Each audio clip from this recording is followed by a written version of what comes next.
We've spent quite some time in Sumeru City, but ever since we last said goodbye to Lesser Lord Kusanali, we haven't heard anything from her. Oh, we can't just keep waiting around like this. Let's go find Catherine and pick up some work so we can at least keep ourselves busy.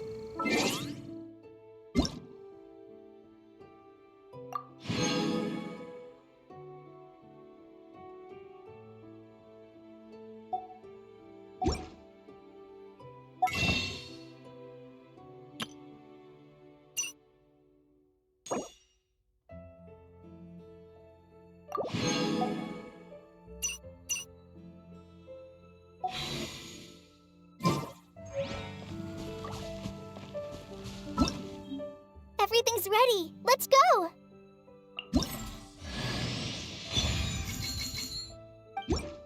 Everything's ready. Let's go!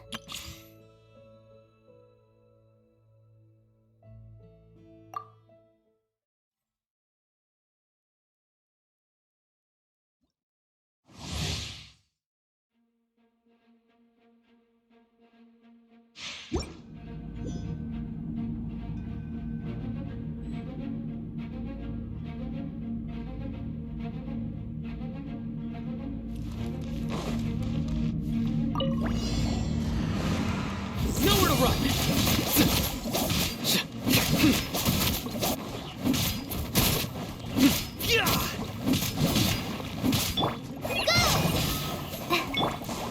Surrender! Your sins weigh upon your soul!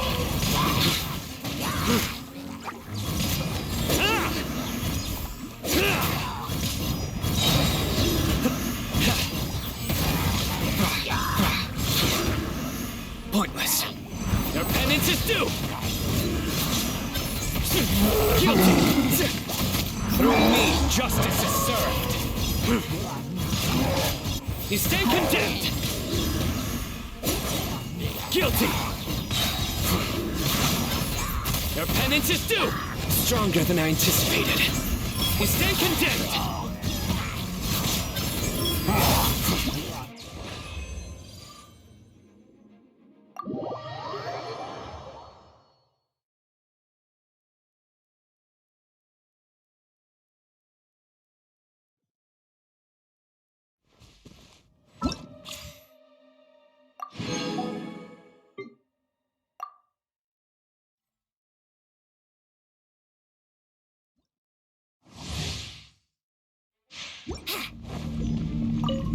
Winter, brace yourselves! Yeah. Out of the frying pan! Come a little closer. Think you can get away? Eat this! Let's spark things up a little.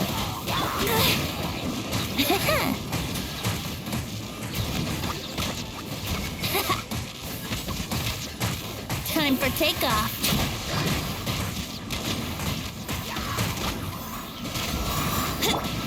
Nice and spicy. You're toast. Let's play.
Once, there was a glorious kingdom established among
Astra Avisask.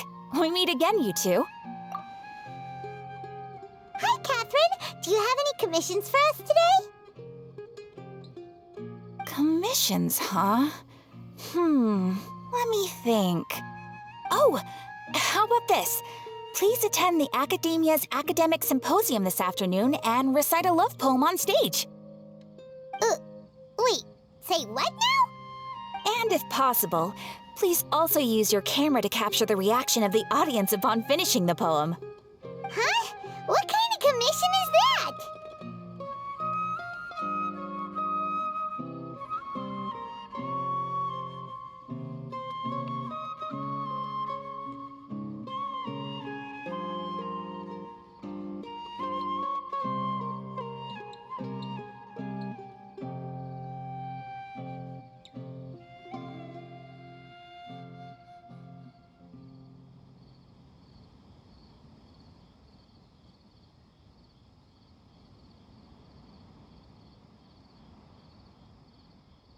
I see. It appears that you're not interested in this commission. In that case, please go to Port Ormos and convince the Eremites there to spend some time volunteering at the local orphanage. Hey, that's not any better.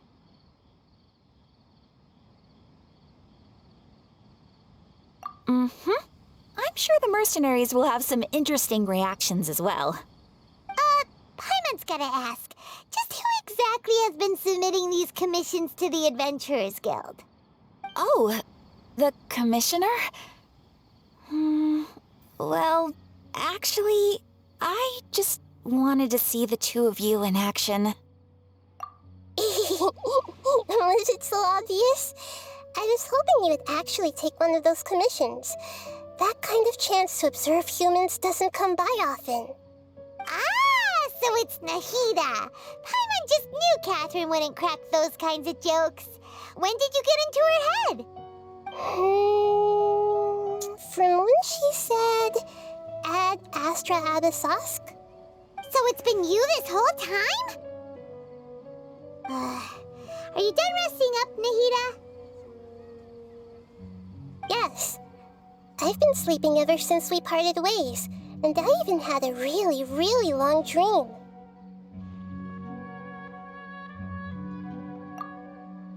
It was another dream about the Sub-Zero's festival, except it was a happy one. In my dream, I was sitting in the middle of a flower terrace, and everyone in Sumeru City was holding hands as they danced in circles around me. They danced round and round, and everyone looked really happy. I also got to sit on a gigantic flower carriage. Ferris, the Knight of Flowers, raised me really, really high above the ground, and I was throwing an endless amount of Yalda candies at the children. You know, Nahida, maybe your dream is how the Sub-Zero's festival really should be. It's meant to be a joyous time where everyone gets together to celebrate your birthday. Huh? Wasn't I describing a really happy dream? Why are you both looking at me like that? Wait, could this be an example of the emotion known as pity? No, we aren't pitying you. That would only make everything worse. We just don't want you to feel too sad. By the way, have you had a chance to visit Dunyarzad? How's she doing? The Homianis haven't allowed any visitors after the festival, so we haven't been able to check on her. Yes, I paid her a visit right after I woke up. She was resting at the time. Her condition is stabilized. However, since Elazar is a manifestation of the withering on the human body, we can only cure it by finding a way to take care of Irminsol's own withering. But for the moment, our top focus should still be figuring out what the sages are up to and what they're planning. Right. Who knows what'll happen if they manage to pull off another scheme like the Samsara of the Sub-Zero's festival? So our first priority should be investigating and putting a stop to the sages' activities. As for how we should pull that off, let's discuss it somewhere else. There are too many adventurers around here. Oh, good point. Sorry, adventurers. We're gonna be borrowing Catherine for a little while.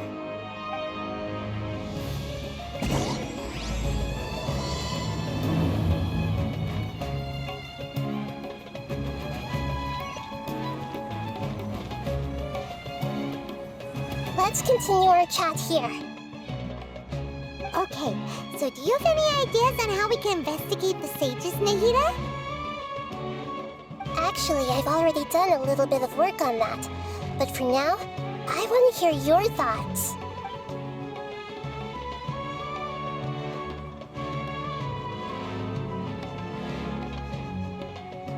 I've already tried that, but all the key members of the Academia, even the core of 30 guards, intentionally avoid wearing their Akasha terminals. It seems that from the very beginning, they've been guarding against info leaks from the Akasha. Of course, it could also be because they're wary of me. Have you already caught the sage's attention? I'm guessing not yet, but distrusting me would make perfect sense if they've ever paid attention to the urban legends about me. In any case, I probably can't take over their minds directly.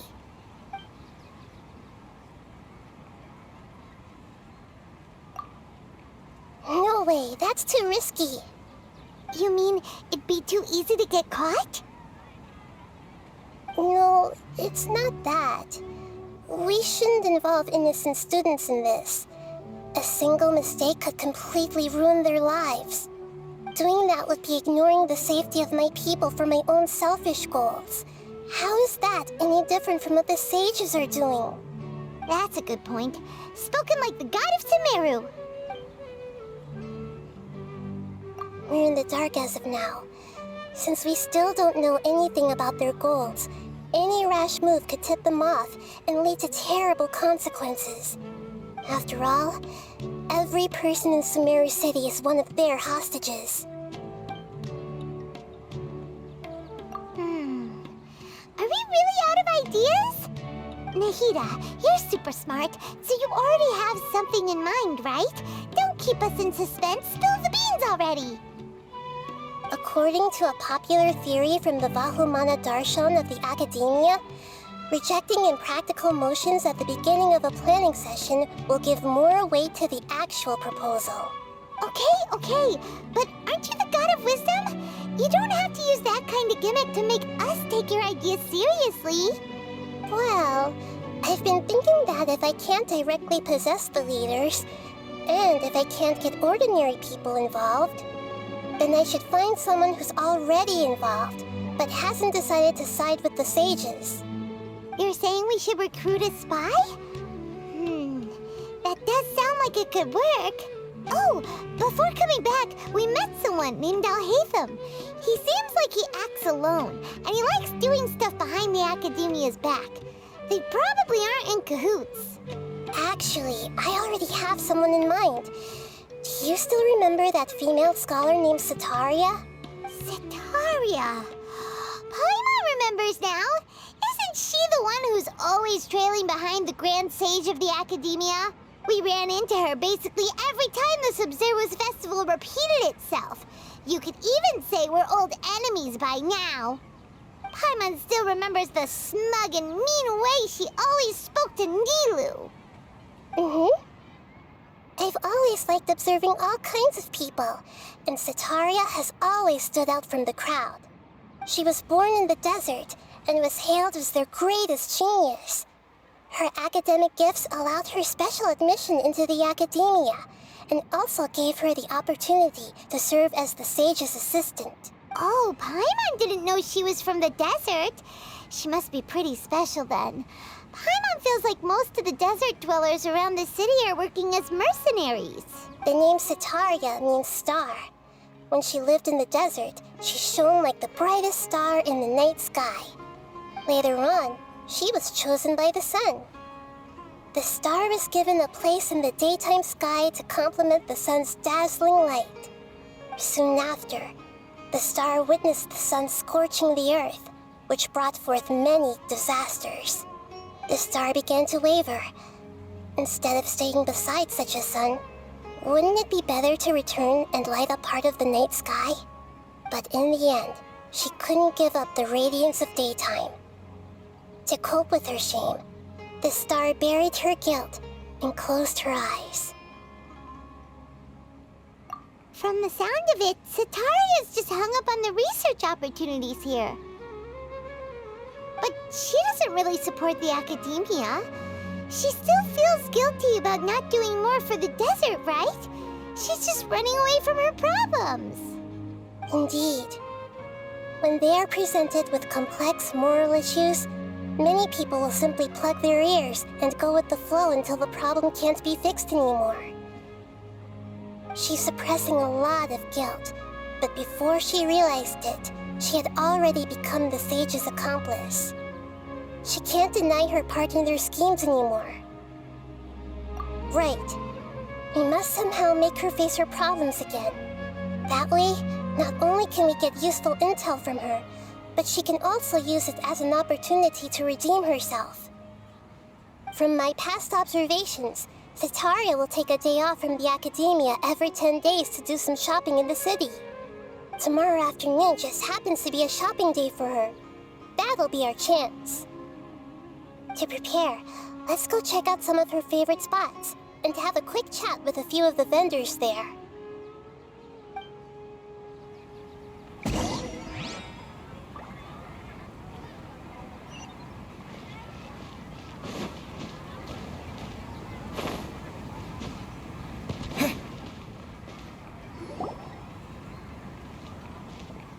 This should be Setaria's favorite fortune-telling spot.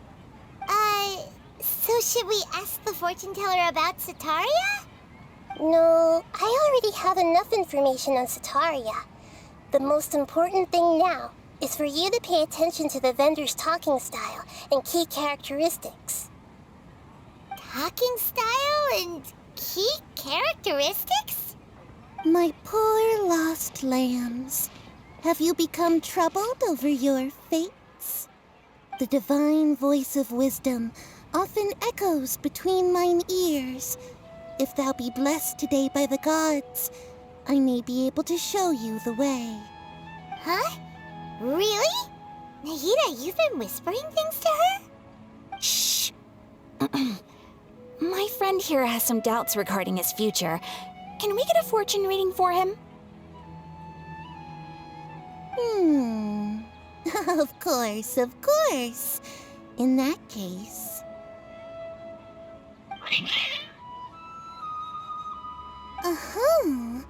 It would seem that Harut and Marut are quite wary of you.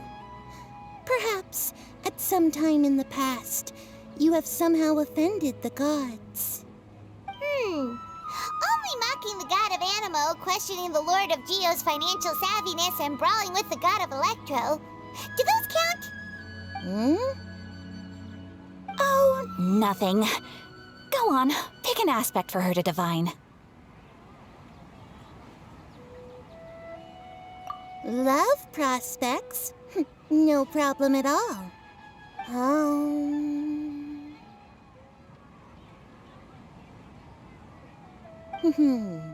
The gods have spoken.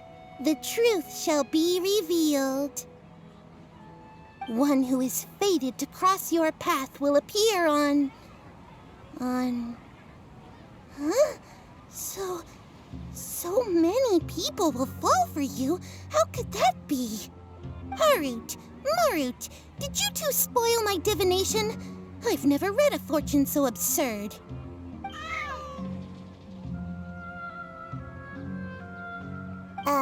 Actually, Paimon thinks this is probably the most accurate fortune-telling you've ever done. I admit that the orientation of today's celestial matrix is, suboptimal. As such, there will be no charge. Is that so? Well, that can't be helped. If you were to bring some food offerings for Harut and Marut on your next visit, perhaps they could help you reverse the wheels of fate.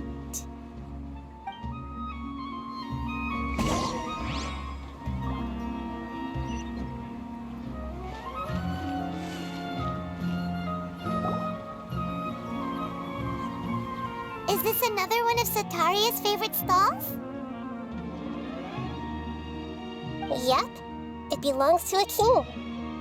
His father helped Setaria a lot when she first moved to Sumeru City, so she still comes by whenever she has time. When I start talking with him, Listen carefully to the details of our conversation. Ah, dear customers.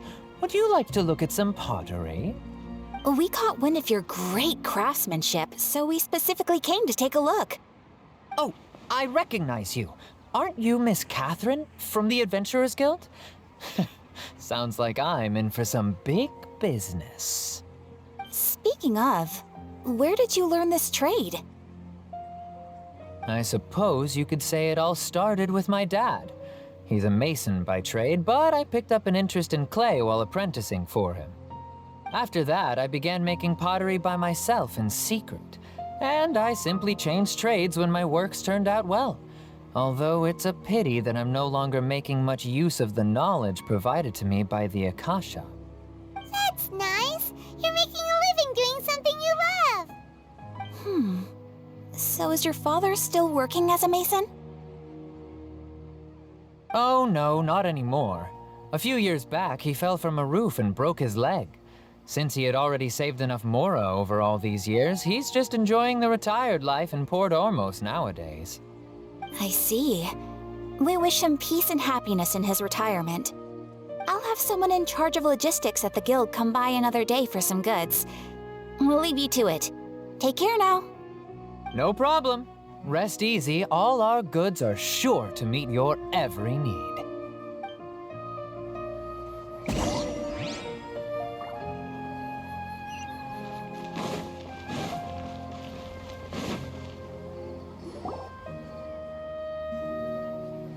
This should be our final stop. Setaria is always thinking of this restaurant when she's working at the academia, so she always comes by whenever she's out in the city. Nahida, you've really thought of everything. It's my duty to protect Sumeru's citizens, after all. Hi there. I feel like I've seen you down by the docks before. Huh? Sorry, I don't quite remember. If I recall, you were having a discussion with someone about shipbuilding at the time. Ah, that's right! I've always been really interested in feats of marine engineering. After all, I grew up in Liyue Harbor and spent my entire childhood staring at the ships going in and out of the port. I came to Sumeru to study, but failed to make it into the academia due to my lack of talent. But I'm still discussing all kinds of problems with different scholars, and I'm continuing to study and perform research from the restaurant's basement. I'm sure I'll get into the academia after their next round of exams. What an admirable spirit for learning. Amazing! Sure, but you'll find hardworking people wherever you go. So this restaurant has a basement as well? Huh. First I've heard of it. That's right. It's not usually open to patrons. Most of the time, employees use it for breaks or to hold private events. I see. Guess that makes sense. Well, good luck with your studies, Miss Chishan. Thank you so much. As long as I can make it into the academia as an official student, I'll be happy.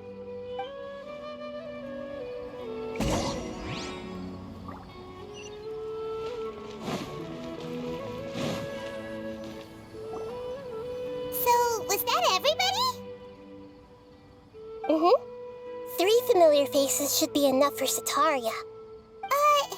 What's the point of all the information we've collected?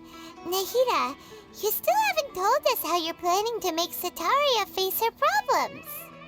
Setaria is already used to avoiding her problems, so we must find a way to break through her usual sensibilities. I remember that you mentioned that the Eremites in Port Ormos are all making a fuss about the upcoming resurrection of the Scarlet King. Although it's all just a boatload of nonsense, the fate of her homeland may turn out to be Setaria's soft spot. Oh, Paimon gets it now!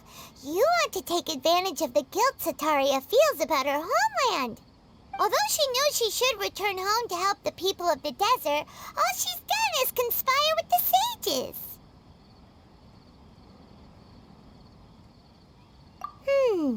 So how do we set that up? Well, the Scarlet King is long gone, and Sitaria is also too smart to fall for any simple tricks. If we simply engaged her under the guise of the Scarlet King's believers, she would definitely be wary of us, and we may not get anywhere. But if we were to borrow some of her close acquaintances to talk with her, her reaction would probably be very different. So, you mean you're going to possess those people we just talked to? Yep. Possess them through the Akasha, imply that they've already converted to the faith of the Scarlet King, and then convey our made-up will of the Scarlet King. As long as everything goes smoothly, we'll get through to Sitaria for sure. She'll never guess that we had anything to do with it. Ah, so that's how you're going to use all the info we collected on these people. It's so that you won't slip up and break form. Possessing them will only work if you can manage to pass off as them. Exactly. So, best of luck with impersonating them. Huh? Best of luck? But we don't know how to possess anyone. That's no problem at all. I'll just share all their senses with you once I've possessed them. As long as you're also wearing an Akasha terminal, the effect will basically be as if you've possessed them yourself. Huh. That is pretty convenient. But why does he have to do this? Can't you do it yourself? Although I've been observing humans for a while, I've never been good at imitating them. You're not wrong. It's always been painfully obvious whenever you try to pass as Catherine. If it was at all possible, I would have preferred to leave these people alone. But seeing how things are now, I probably should just accept it and push on. Yeah, don't beat yourself up over it. We're only doing this to help everyone, and we'll only be borrowing them for a little while anyway. Alright, then let's give it a go tomorrow afternoon.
Here she comes. Satari is here.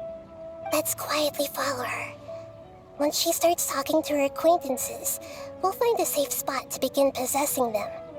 As for how we'll sway her to our side, I'll leave that to you. I trust you'll know what to say. Paimon's starting to feel kind of nervous. Okay, let's go. Looks like they've already started talking. Let's find a hiding spot and get started.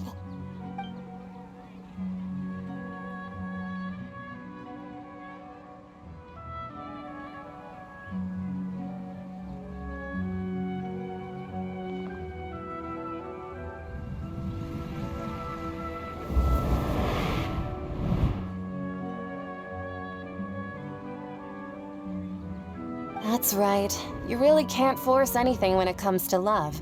And besides, everyone around me has a very different background and outlook. Are you still listening to me, Nabia? Oh, of course I'm listening. You were talking about troubles with your love life, right? I heard everything you said. Okay then. You just seemed a little distracted for a moment there. Strange. Your cats seem pretty worked up. Is something wrong? I always thought they were quiet, happy kitties.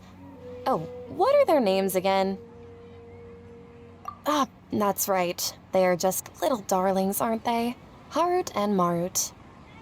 Ahem. So, which fortune do you want me to read for you today?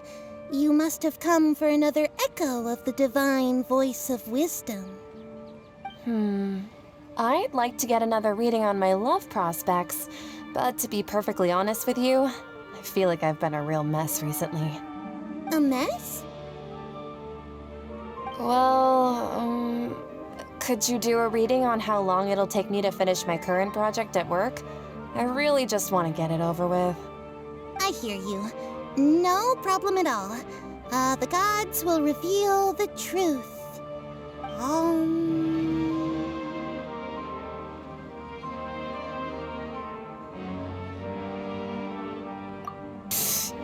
Sorry, your new laugh is just so hilarious. I couldn't help it. Please pay no mind to those kinds of details. The gods are asking. Sitaria, why haven't you gone home? Why haven't I gone home? Do the gods really know everything I've been thinking about? Sitaria, why don't you just go home? It's a demand now instead of a question. Oh, the gods seem to be truly upset. I'm sorry. I know I failed the gods. Please pass on my most sincere apologies and ask for their divine forgiveness.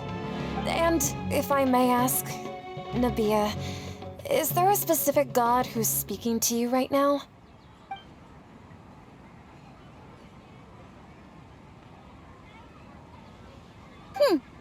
What an inconsiderate and naive question.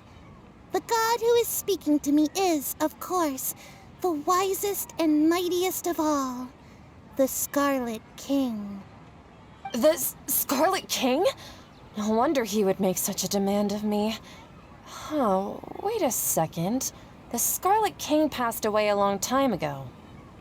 Even though news of the Scarlet King's resurrection has been spreading like wildfire, it's all just a misinformation campaign from the academia. How can the Scarlet King still exist in real life? What insolence! I am the Scarlet King's most loyal believer. Do you wish to refute his voice of wisdom? Oh, no. As a child of the desert, I am only reveling in his power upon learning that his divine glory has touched even this city. I will think very carefully about his demand of me. I'm sorry. I must go now. Wait!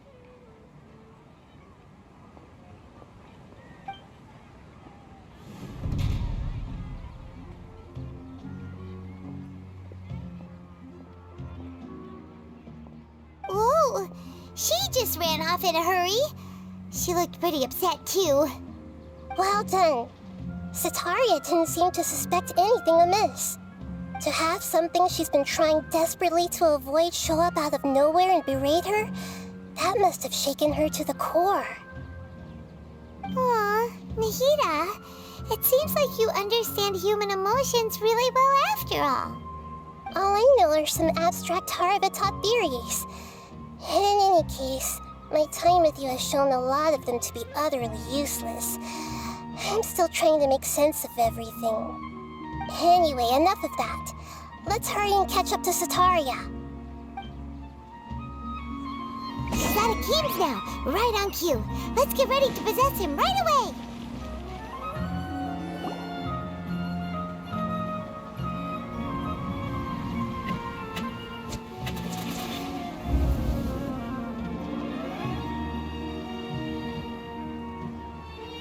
It's okay. I just got caught up in something. Oh, actually, didn't you ask me to help you look for work? What kind of work were you looking for again? Oh, right. Your old man's craft. How could I forget? Speaking of, how's he doing? Is he feeling any better? Oh, that's good to hear. I've been thinking a lot about him. If I could get some more time off, I'd love to pay him a visit. Actually, while we're talking about him, is he still living in Port Ormos? Yeah, He's been retired there for a while. If you could find the time, please write him a letter. Please pass on that recently, faith in the Scarlet King has taken root in Port Ormos and has begun to spread across Sumeru. He has a quick temper and has always been a devout follower of the Dendro Archon. I don't want him to get into a fight with those Scarlet King believers because of a difference in beliefs. Oh? So who are you siding with in all of this? The Academia or the Scarlet King? I'm so jealous of you. You were born a child of the desert, yet you chose to betray the Scarlet King, and now you spend all your time with those crooks from the Academia. Akeem, you don't mean you've also become a believer of the Scarlet King?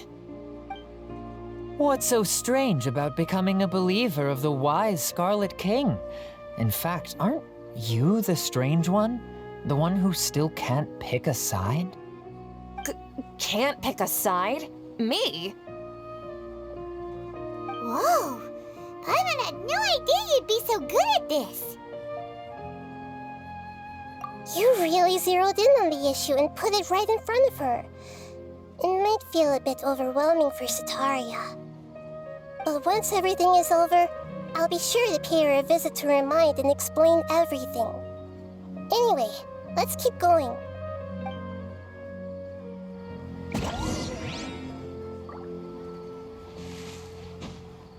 Come on! Setaria's already started talking with Shishan!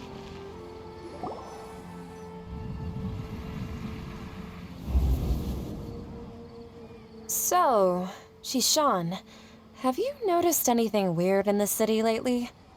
Like, as if someone was trying to preach to you about something?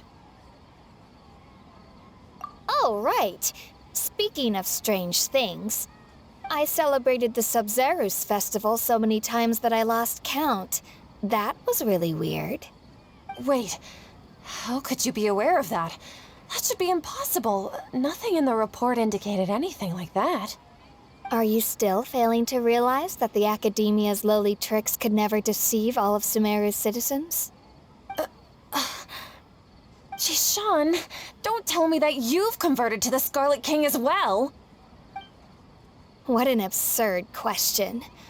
You make it sound like I should be ashamed for becoming a believer of the Scarlet King. In reality, shouldn't you be the one who is ashamed? You, who worked side by side with the Academia and treated people as nothing more than experimental subjects? Please, please stop! Even now, Setaria's still trying to run from her problems. She can no longer justify everything to herself. Hey, she's trying to talk to the guards! What should we do? This is the most important part of all. Quick, get ready. Mercenary, you're a member of the Corps of 30, correct? Please help me pass a message to the Matra right away. The situation in the city is getting out of control. Please, try to remain calm, miss. Tell me what's happening in the city. Heretics are infiltrating the city, and they've already converted many residents to their side. Heretics? What kind of heresy are you talking about? The Scarlet King! Many people I know have suddenly started believing in him, but he's long dead. It's impossible. Miss Setaria, nothing is impossible. You know my name? The Scarlet King is immortal, and all who defy him will one day pay the price. You must face the truth, Setaria. You tread a treacherous path, and the longer you ignore it, the tighter the Academia's grasp on you will become, and the deeper you will be ensnared. Child of the Scarlet King, never forget that the desert that belongs to you lies elsewhere. What's so strange about becoming a believer of the wise Scarlet King? In fact, aren't you the strange one? The one who still can't pick a side? What an absurd question. You make it sound like I should be ashamed for becoming a believer of the Scarlet King. Setaria, why haven't you gone home?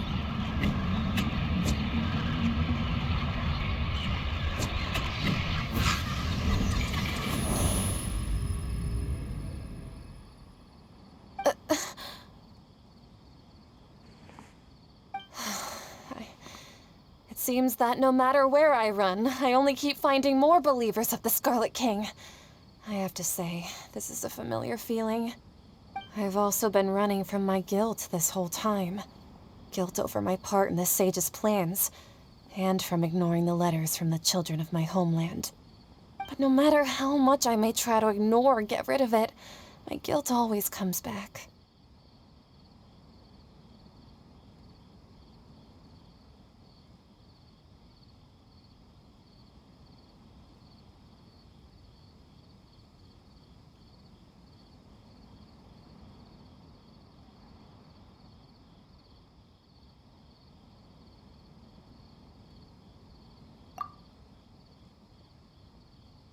You won't necessarily lose your research opportunities by facing the truth.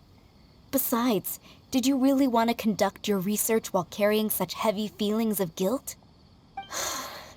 How do you know me so well? Are you truly just a believer of the Scarlet King?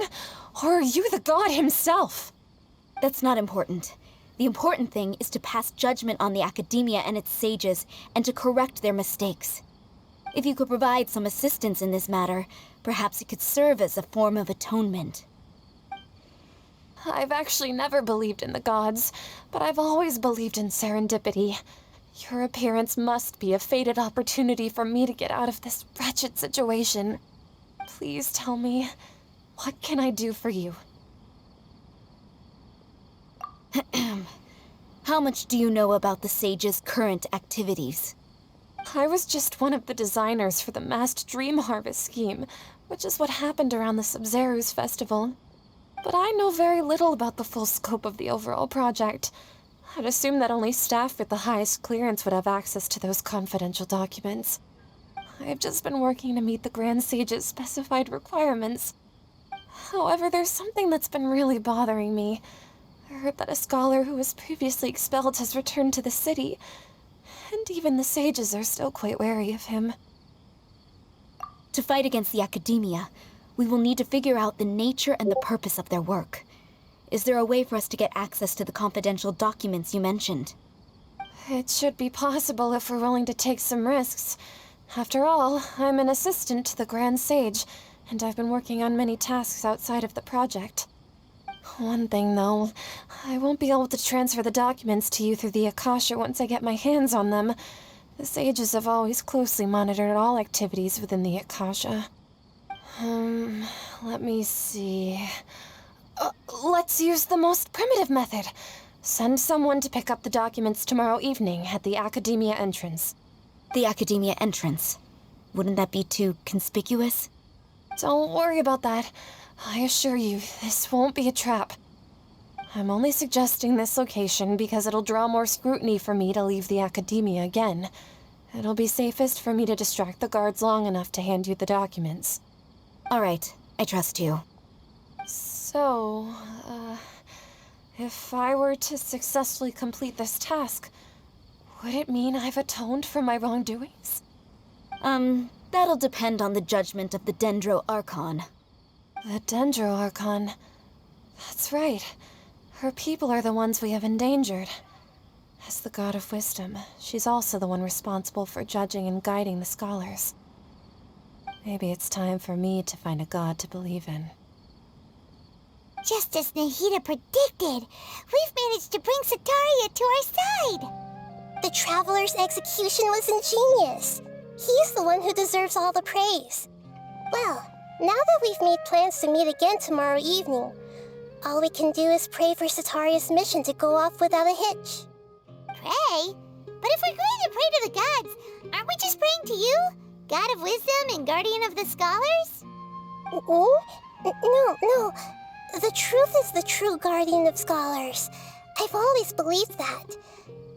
Anyway, let's meet again tomorrow evening at the Adventurers Guild.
other Catherine, right? That's right. I suppose I'm the other Catherine in your mind. Shh! We're on a secret mission tonight, so we need to protect Catherine's identity. Yep, Paimon's right. We cannot fully rule out the chance that the meetup tonight is just a trap. If something were to happen, my existence may be the only trump card we'll be able to play. After all, the Academia should still be unable to confirm the existence of my consciousness in the outside world. Yep, exactly. Just what Paimon was thinking. Anyway, enough about that. Let's just make sure to be on our guard. Off? What do you feel is off? It's the middle of the night. Of course it's quiet. You're not getting paranoid, are you? No, I think he's right. It really is a lot quieter than usual. If you look around, there seems to be fewer people on the streets. I'm not sure if this is the case for the entire city, though. Huh. Maybe it's just a coincidence. Maybe Setaria figured out a way to not only distract the guards, but also to get everyone to go to sleep early, just so we can exchange the documents in peace. I also can't quite figure out why things feel a little off. But now that we're here, let's go ahead and meet her as we planned. Well, regardless, as long as you're here with us, Paimon feels a little safer.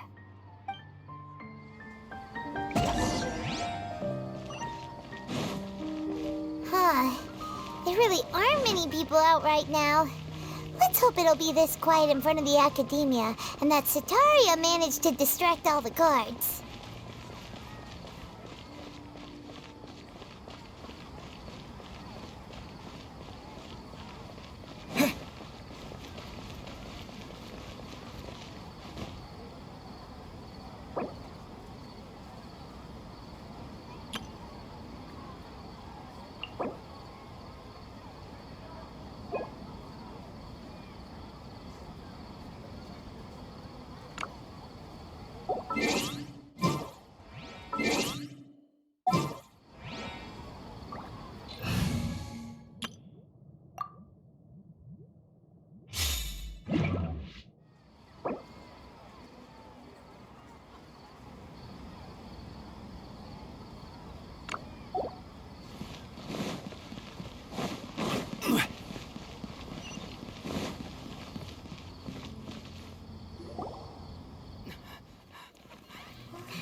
People doing here at this hour of the night? Ah, the triumphant hero returns at last. And to a rather spectacular welcome, even if I do say so myself. You're the outcast, expelled from the Academia. Indeed I am. Although these days they tend to call me the Doctor.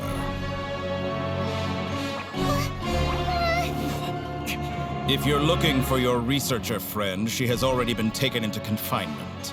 With some basic caution, she could have discovered the listening device on her person. Clearly, she lacks the degree of rigor expected of a true scholar.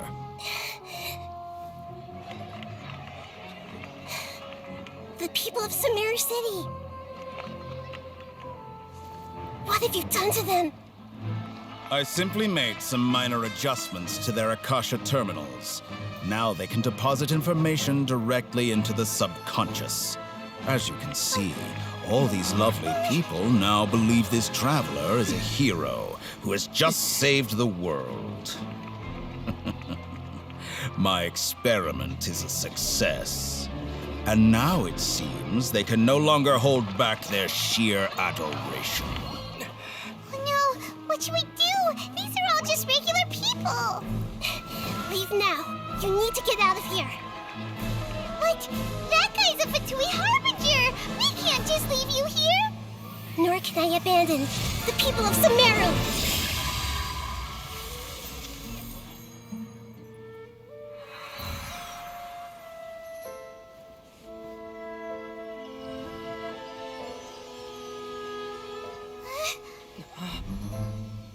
Don't worry. We'll meet again outside of the city.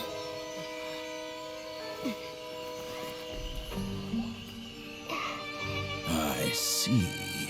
You appear to have overridden their mental faculties with your own consciousness. To possess such a powerful mind, you must be the God of Wisdom.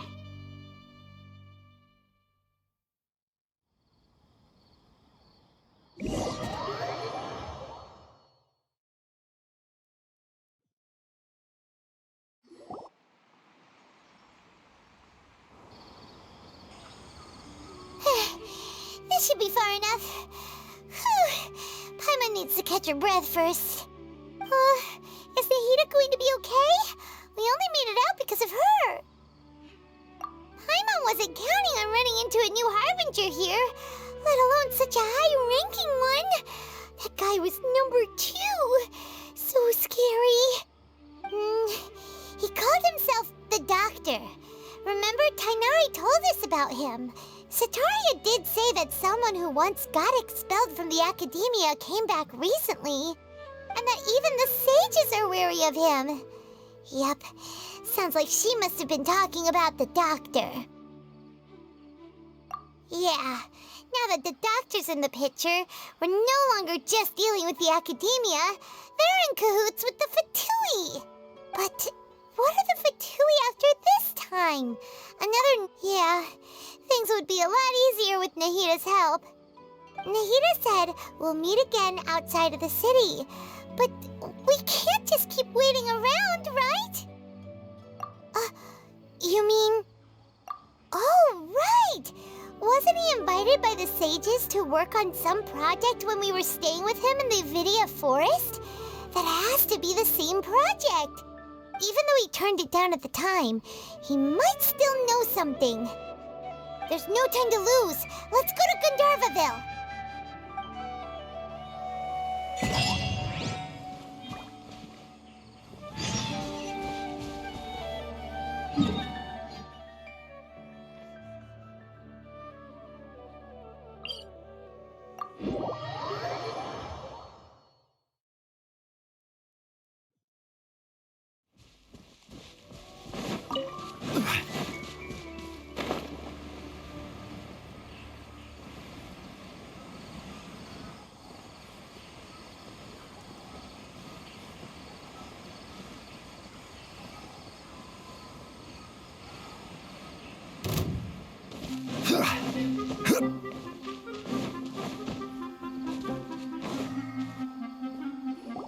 Hold it right there. A blonde-haired traveler and a floating fairy. We've got you all right. Take a look around. You've fallen right into our trap. Are you mercenaries from the Corps of 30? Did you come here to arrest us? Corps of 30? We're nothing like those government lapdogs who don't even get scraps for their work. We are an elite brigade that commands the highest commission rate in all of Sumeru. We're here on the orders of a client known only as the Outcast. The Outcast?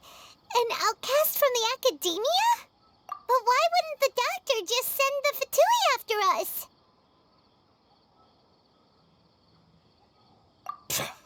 Still wasting time on idle chit-chat. We'll shut you up soon enough. Get them!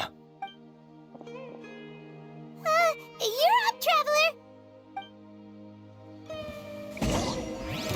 Stabilize! One with nature. Busted.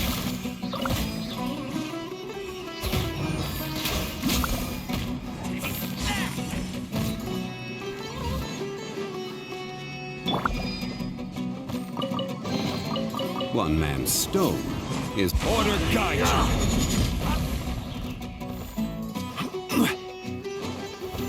Solidify! Into the wind. Quietly now.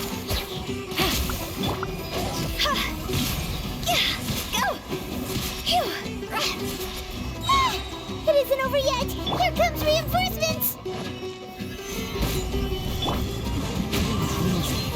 As one with wind and cloud!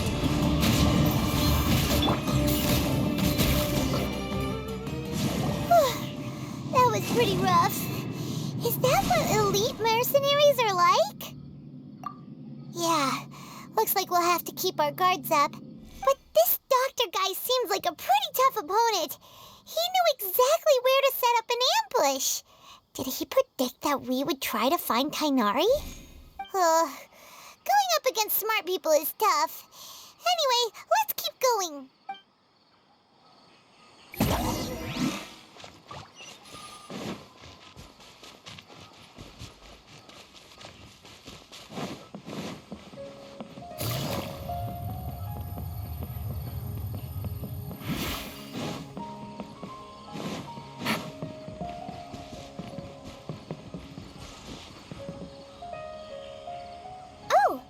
Traveler and Paimon, what are you two doing back here? Kale, it's nice to see you again. Are you doing all right? To be honest, I'm not doing too well. My Elazar has been progressing at a faster rate lately. I'm finding it harder to complete more intricate tasks. As a result, Master Tainari is taking me off the patrol schedule. He will only allow me to stay here and coordinate other people's tasks. Kale. Speaking of Tainari, did he go off on patrol? We're here to talk to him. Oh, Master Tainari? He just left the Avidia Forest a little while ago. He was headed to Party's DI. He left? But isn't Tainari always saying that he never wants to leave the Avidia Forest? He even turned down the Sage's invitation. I thought it was weird too. Master Tainari always prioritizes his work as a forest watcher above everything. He almost never leaves his post. No, I only found out that he left through a message he left behind. He also made sure to delegate all his tasks using a schedule. To leave in such a hurry? I'd guess he had something urgent to take care of. Master Tainari originally studied in the Amorta Darshan of the Academia, and Partis DI is something like the Amorta's research base. Many rare shrubs and grasses have been planted there for research. I know that before he became a forest watcher, Master Tainari once spent a long time conducting research at Partis DI. A research base, huh? Gotta wonder what kind of research Tainari just decided to work on all of a sudden. Oh, we don't have a lot of time, so let's go look for him at Partis DI.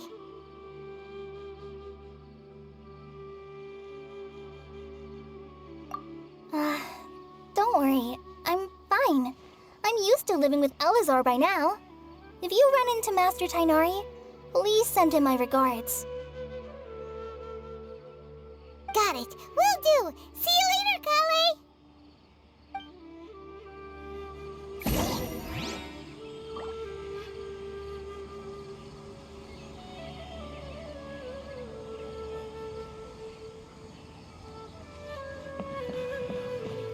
What mushrooms do I need to sell?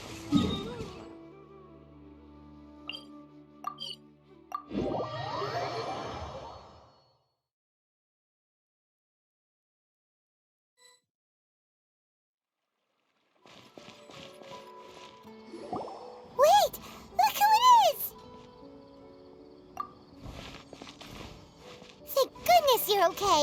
We were so worried about you.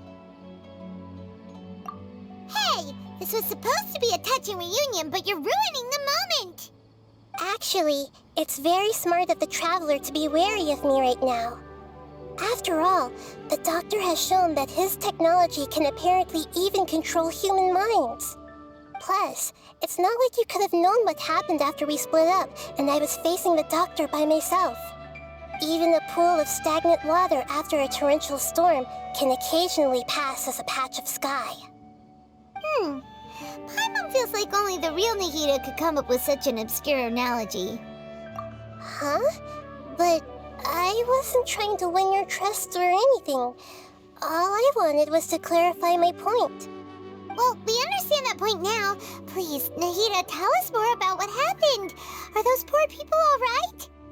When you left, I was still in the middle of restoring everyone's minds.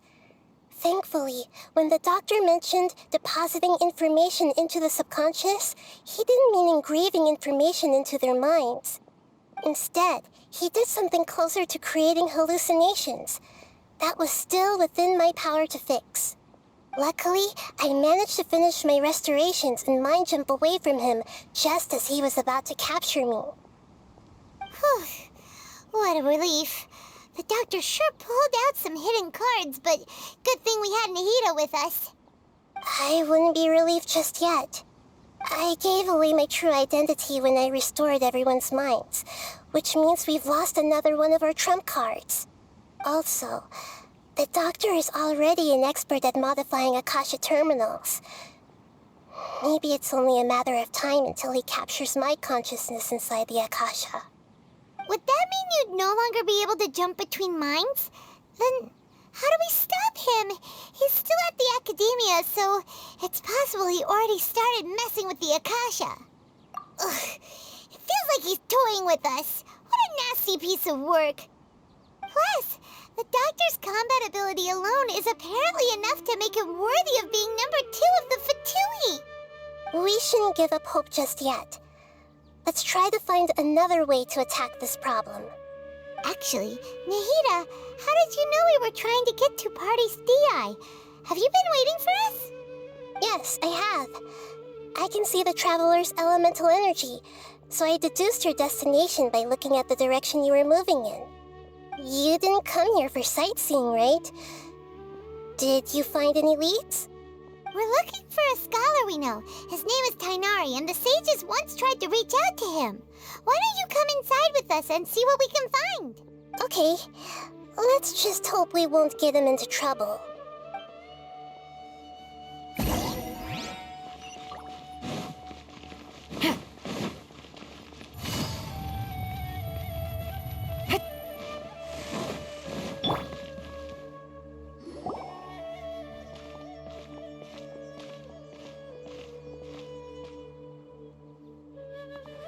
Traveler? It is you! Ah, the voice! It's Hypatia! Ah, what a pleasant surprise! It's so nice to see the two of you again. Who's this?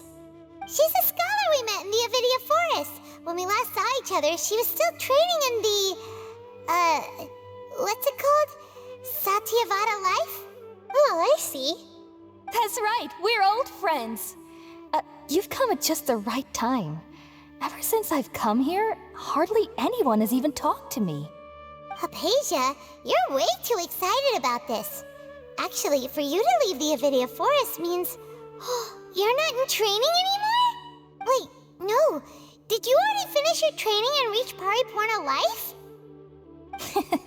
What do you think? My consciousness has already managed to make contact with the divine. You did it? Congratulations! It's so exhilarating to share this sublime joy with others at long last. When my consciousness made contact with the gods.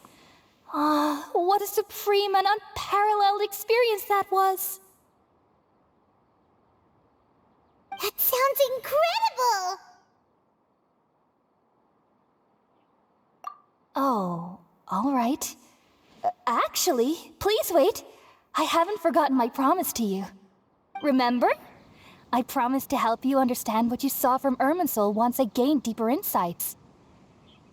My current self has not only gained true insight, but I can even help you establish a direct connection to the consciousness of the divine. You can do that?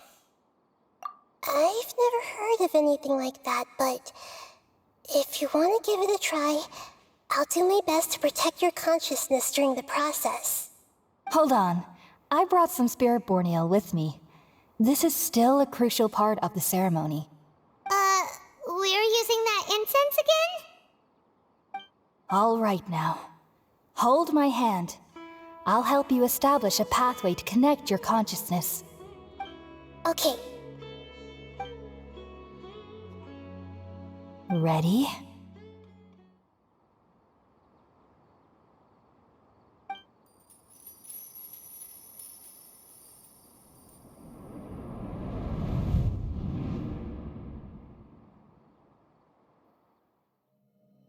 It took 3 betrayals for me to finally understand. The world is just an elaborate tapestry of lies. My fury will never be quelled. The first to betray me was a god. My creator. My mother. Valuing strength above all, she saw no worth in me and I was discarded. The second was a human. My family. My friend. Consumed by fear, he saw me as an abomination. The third was one exactly like me. A hope for the future. A fledgling barely out of the nest. Powerless before his mortality, he broke his promise to me. Humans, they can't be trusted. And the gods fill me with pure loathing. So I said good riddance. I denounced the world and laugh in its face. My chest will never again be defiled by worldly filth. I will scrub away every last trace of human emotion. Then it will be empty, a blank slate, and ready to receive a supreme gnosis, brimming with pure divinity.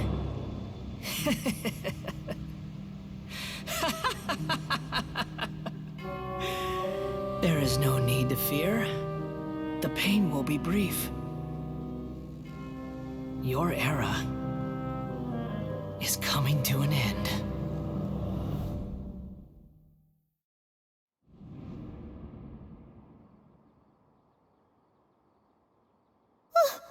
What was that? Did we actually just see the Balladier's memories? Everything matches what we know about him. But how is he connected to the divine consciousness that Hypatia was talking about? You saw it, right? You felt it, right? Such a majestic god! Such a noble will! Such sublime emotion! Alas, shame. If only that which beats within my chest wasn't a filthy mortal heart. Oh, great and merciful God, please grant me forgiveness and salvation. Do you understand now? I'm afraid this is no Purna life, but rather... You! Why are you so mean to me? Why is everyone hiding from me?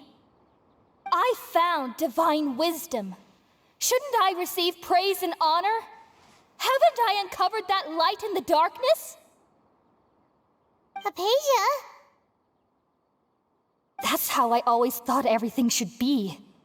Wait. Have I already lost my mind?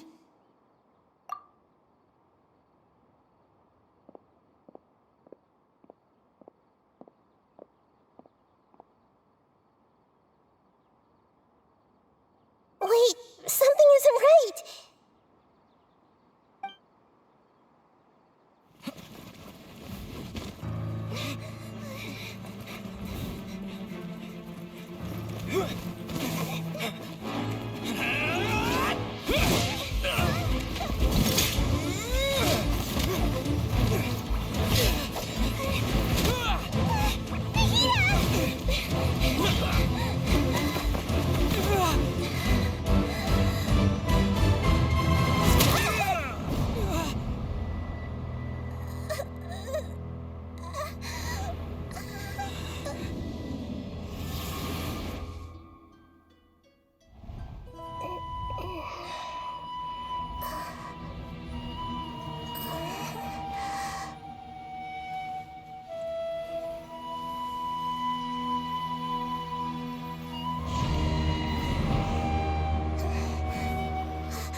different. You're back! Oh, the Traveler's back? Nahida was controlling your body for a while. It seemed like she jumped over to you as an emergency measure right before the Catherine puppet was destroyed. After that, Tainari heard the commotion and came over. He helped us defeat the mercenaries and then he ran with us all the way here. What? You swapped places? You mean your consciousness also went into Nahida's body? Wait, then where is Nahida's consciousness? Where is she now? I never imagined that an individual's consciousness could be transferred around like this. Had I not seen it with my own eyes, I would have never believed it. I don't think this can be achieved with current human technology. Also, while we were running, the consciousness in your body told me to pass on a message. She said, "The doctor has found a way to trap my consciousness, so I can't journey with you anymore. But even in a moonless night, a shower of starlight can still drown out illusions and lies." Oh no! Nahida's trapped in the sanctuary of Surasthana for good this time. Was that message all she left for us? It's pretty vague. Oh, that makes sense. Since the doctor captured her, she won't be able to say anything without him knowing. She's being extra careful. Even in a moonless night, a shower of starlight can still drown out illusions and lies. Huh. Paimon knows the moon illusions and lies are from the alchemical divination at the Sub-Zeru's festival. Didn't Nahida use a starlight analogy before? It had something to do with Sataria.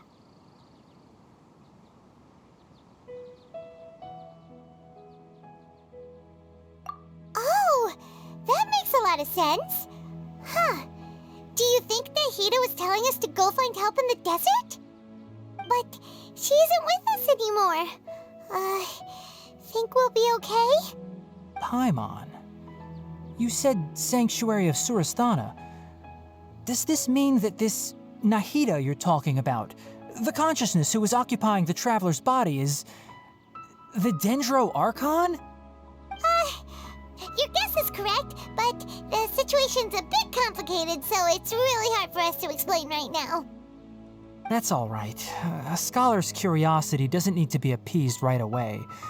As for the complicated nature of the situation, safe to say I have witnessed that for myself.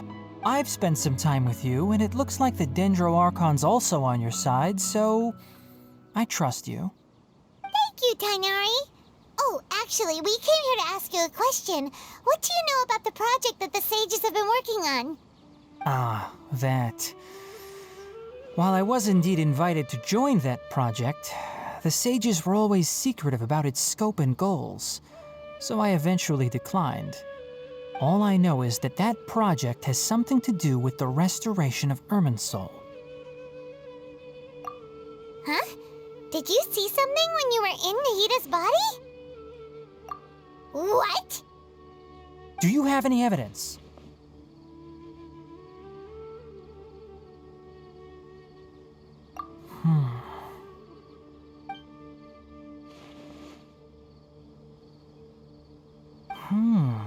So that's what happened.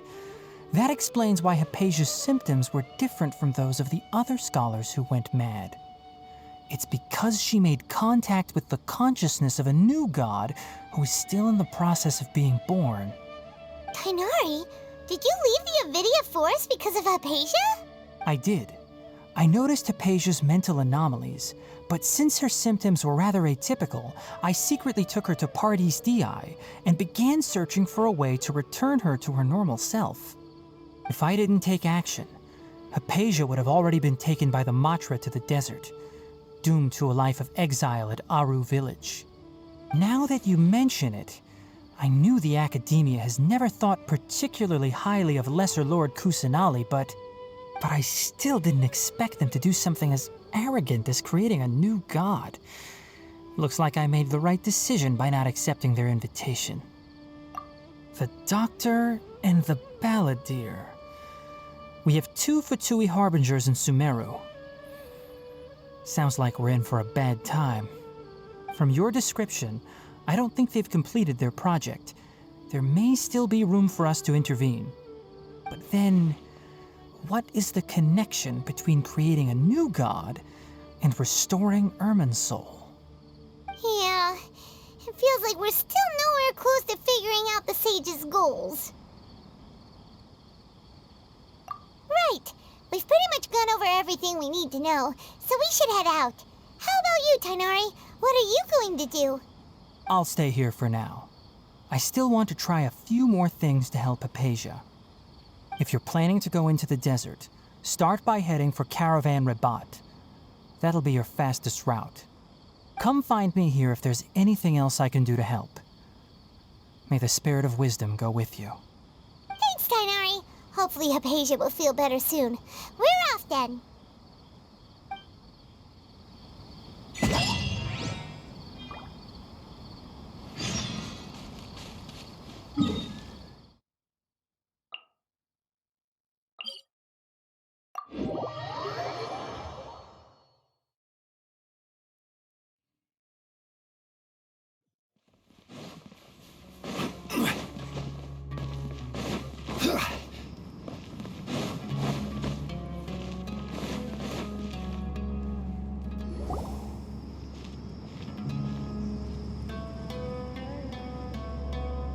We finally made it to Caravan Rebat. It's pretty lively here. So, just past this wall is the desert, huh? Oh, wow. Paimon remembers hearing people call this the Wall of Samiel. It's made to block sandstorms from the outside. Oh, if it's this tall, it's gotta be the divine work of Greater Lord Rukkhadevata, right?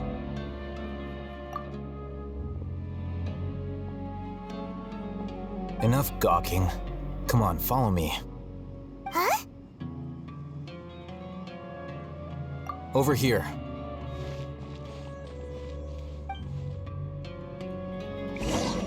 Oh, Hatham went that way! Let's hurry up and follow him.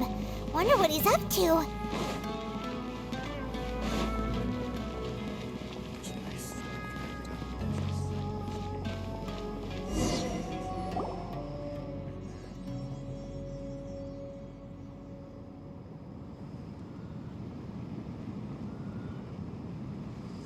What the... Where did he go? How did we lose him? They were just here a second ago. More Eremite mercenaries? Who are they working for this time? Anyway, Traveler, it seems like we were being followed again. You were too careless. You should have noticed those hopeless amateurs trailing you a long time ago. There's no need to thank me. I've never cared to keep track of personal favors. All I did was correct a mistake I happened to come across. It's a habit I developed at the Academia. You really gave Paimon a scare, Al-Hatham. We never thought we'd run into you here. Last time we met at Port Ormos, didn't you say you were going back to the Academia? Wait, don't tell Paimon that you're here to take us back on their orders. Oh, so you've already landed yourselves on the Academia's hit list. I can't say that I didn't expect it. However, had I wished to turn you over to the Academia, don't you think you'd already be the Eremites' honored guests by now? Oh, right. You do have a point. I have no interest in running errands for that project. As a scholar, I've always belonged to the camp that promotes researcher autonomy. And these days, you're more fascinating than anything the sages can offer. Not quite. To tell you the truth, I'm still investigating the Divine Knowledge Capsule. Unfortunately, I've run into some difficulties. Everyone says the capsule originated in the desert and was eventually moved to Port Ormos. If I am to get to the bottom of this, I must understand how the capsule first came to be. Which brings me back to you and why you're so interesting. The leader of Ain al-Ahmar used the Divine Knowledge Capsule right in front of you, and upon seeing him, your expression became perplexed, and you were lost in thought for quite some time. To have that kind of reaction, I think you must have realized something. Are you interested at all in sharing what you've been hiding from me? Oh, Hatham, you really have a ridiculous eye for detail. What kind of person even notices and remembers stuff like that? So that's your answer. Well, I do work for the academia after all. So considering that, it is indeed wise to keep your cards close to your chest. But that does prove you do have some undisclosed information about the Divine Knowledge Capsule. Am I right? No matter. Rather than simply learning the answers from you, I'd still prefer to investigate on my own. Speaking of, you two are also headed to the desert? That's right! We have the same plan as you! But we don't really have any concrete goals at the moment. Then I'd suggest starting with Aru Village. It's the largest settlement in the desert, so it'll probably have more resources and intel than anywhere else. Well, would you like to head there together? It's always better to travel with someone you know. Let's go!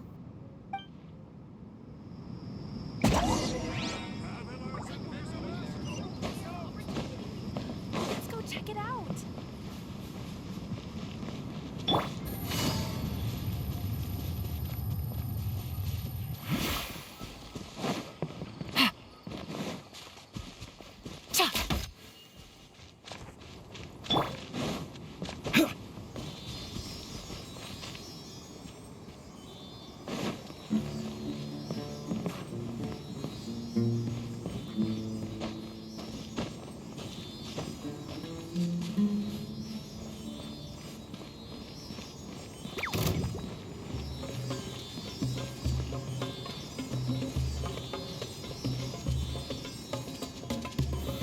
Solidify!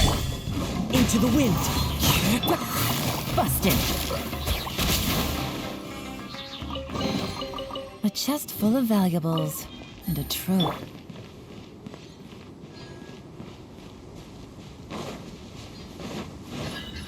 My hammer. Run with nature!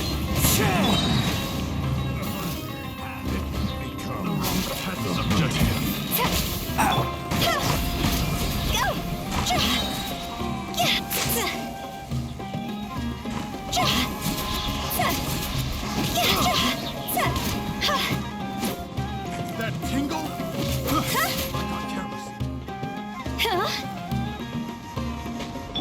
Quietly now. Into the wind! Becomes the hunting.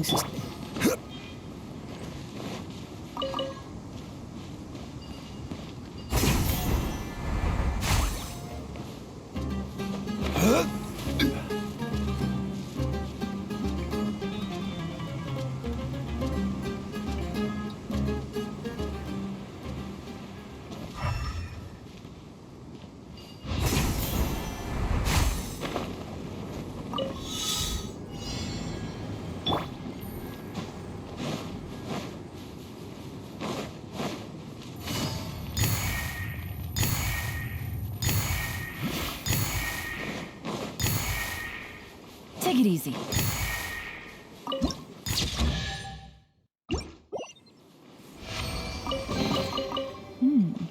Easy money.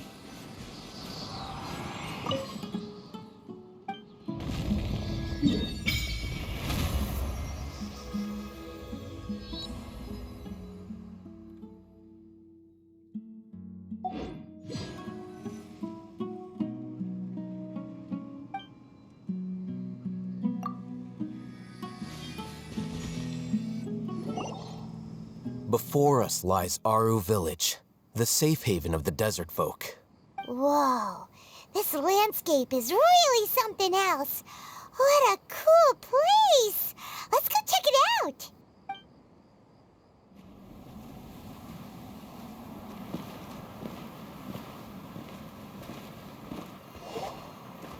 Wow!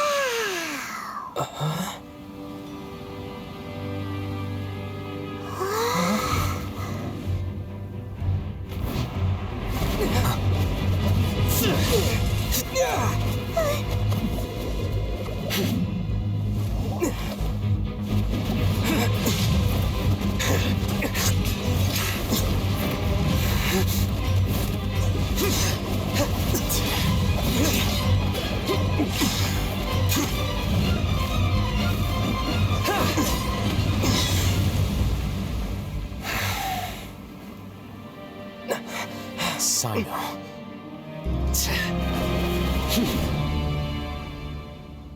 Unless my memory fails me, we have barely spoken 2 words to each other before now at the Academia. Would you care to enlighten me as to when and how I invited the General Mahamatra's wrath? Alhaitham, do not think you can escape my judgment just because you managed to escape my attack. Judgment? So that's how you'd characterize your actions here, is it? Or would elimination perhaps be a more accurate description? Had I used my full strength, not even this traveler would have been able to stop me. Though styled like an assassination, I sought only to ensure that my target would be unable to flee or resist.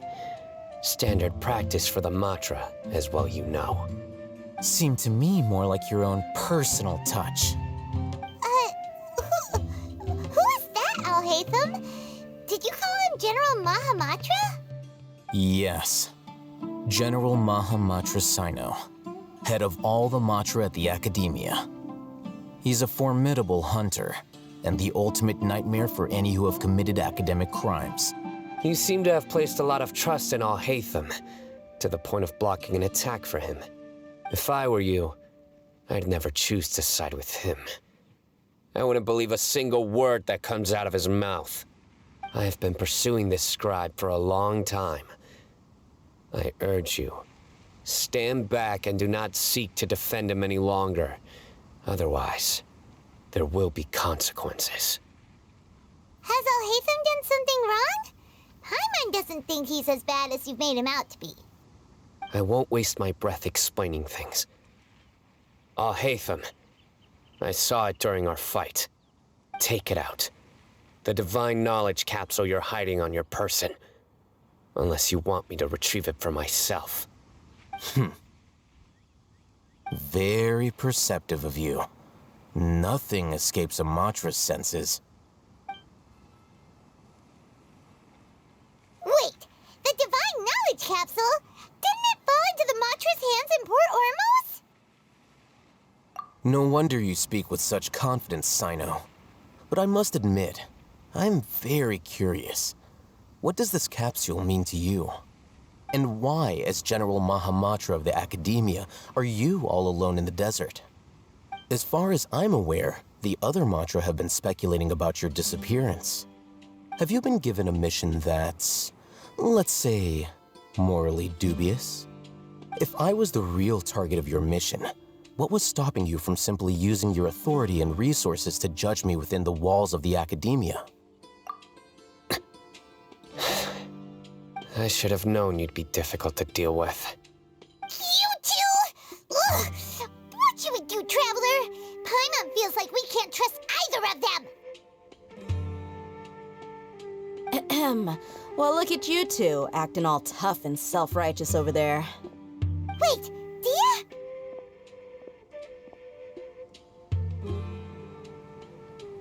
Great! Finally someone that we can trust! You gotta help us out here, otherwise these two are gonna start fighting again! Yeah, sure looks that way. 2 giants from the Academia duking it out once and for all. Not something you get to see every day, that's for sure. Listen, I know you academic types love to fill up your big brains with self-righteous morality and lord your empty rules and virtues over each other. But how dare you bring your petty disputes into the safe haven of Aru Village? It seems like someone's gonna have to beat some sense into your thick skulls until you finally learn to respect these grounds.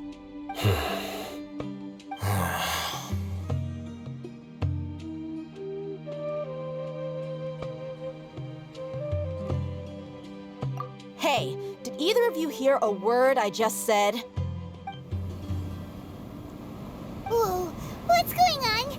The wind's so strong! Is this a sandstorm? Paimon's gonna get blown away! Another sandstorm? What's up with these recently? Hey! All of you, over here, quickly! We have to take cover! Someone's calling for us! Oh, this wind is too strong! Let's get over there! That sounded like Candace. Come on, you two. Jeez, are all of you Academia folks such hard work? Move it! All right, stop yelling.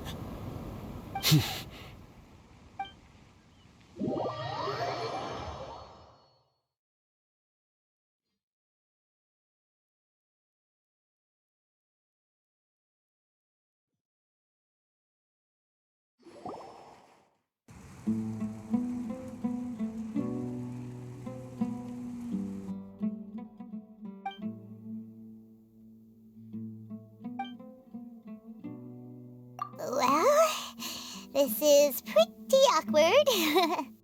Hey, wanna play sardines with 3 people who wanna tear each other limb from limb? Sure, why not? Sounds fun. The air is so thick and heavy. Paimon can hardly keep floating anymore. My sincere apologies, everyone. This is the home of our village chief. I will have to ask you to make do with this small room until the sandstorm dies down. Please, let me introduce myself. I am Candace, protector of Aru Village. Our savior has come at last! Nice to meet you, Candace. The name's Paimon. Thank you so much for helping us. There's no need to thank me. It's only right to help each other when the weather gets rough.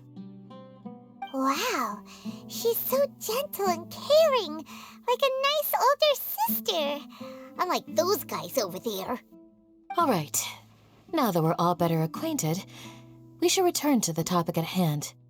As a guardian charged with the responsibility to protect my fellow villagers from harm, I was observing your conflict from afar, even before the sandstorm started. And now that you have set foot within our village itself, it is all the more my responsibility to make absolutely sure that you pose no threat whatsoever to us. So please, have an honest and sincere conversation with one another and put your hostile feelings to rest.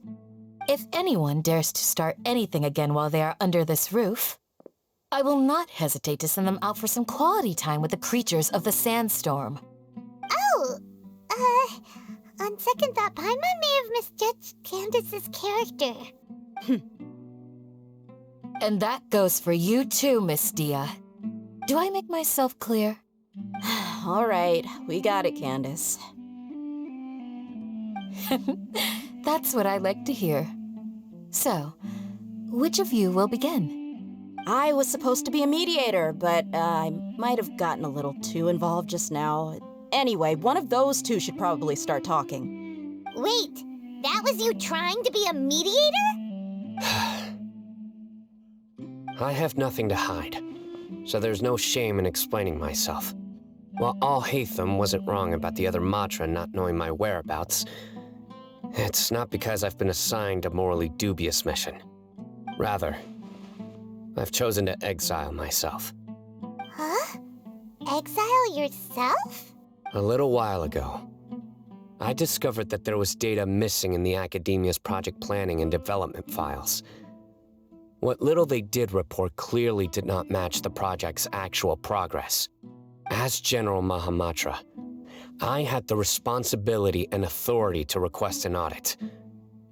However, to my surprise, the person responsible for the erroneous data was none other than Grand Sage Azar himself. I tried to investigate the issue myself before submitting a formal audit request, but I soon found that all leads and potential pieces of incriminating evidence were carefully concealed from me. I began to realize that they were cautious of me from the very beginning. Unsurprisingly, the Grand Sage rejected my audit request as soon as the submission reached his desk. He even said to me, "The power of the General Mahamatra is granted by the sages. You have no right to judge us." So they really are up to no good. I realized then that to the Grand Sage, the Matra are nothing more than tools for the sages to assert and maintain their control over knowledge.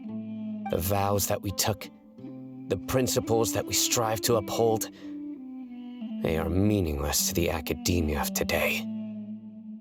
I believed it would be wise to flee the Academia before the sages had a chance to take action against me. This way, they can no longer see nor predict my actions. I will never give up on this investigation. There's no need for someone else to give me power or authority. Once I find the truth, I will administer judgment by my own name. Sino seems to have the same goal as us. We're all investigating the sages. Plus, now that he's no longer the General Mahamatra, he somehow feels a lot less scary. Well, Sino, if that's your story, then why did you see Al-Haytham as a target? When I was investigating the matter in the Academia, I overheard a conversation between Al-Haytham and a sage. The sages asked you to investigate a blonde-haired traveler. Do you dispute this, Alhaitham? What? Like many parts of the project, this assignment was undocumented. Now throw in your suspicious behavior with the Divine Knowledge Capsule, and I think we deserve an explanation. Yes. I was indeed tasked with investigating the Traveler. After all, the promised reward was so great that hardly any scholar could have refused. The sage told me, once you've completed this assignment, I can give you a glimpse of divine knowledge. A most enticing offer.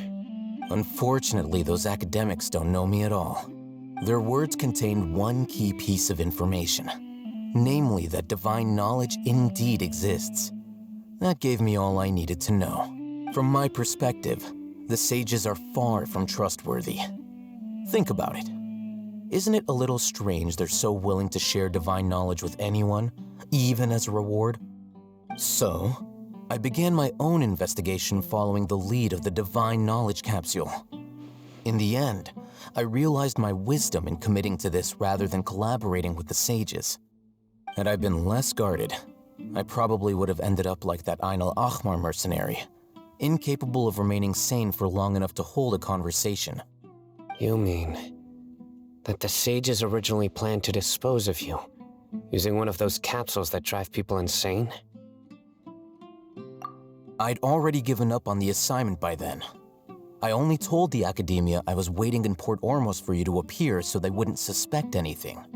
So it came as quite a surprise when I encountered my erstwhile target while investigating the Divine Knowledge Capsule. Criminals do love to talk about coincidences. Even though I ran into the Traveler by chance, I had no intention of providing assistance to the Academia. Also, you should remember, you were the ones who decided to follow me and strike up a conversation after I left that tavern.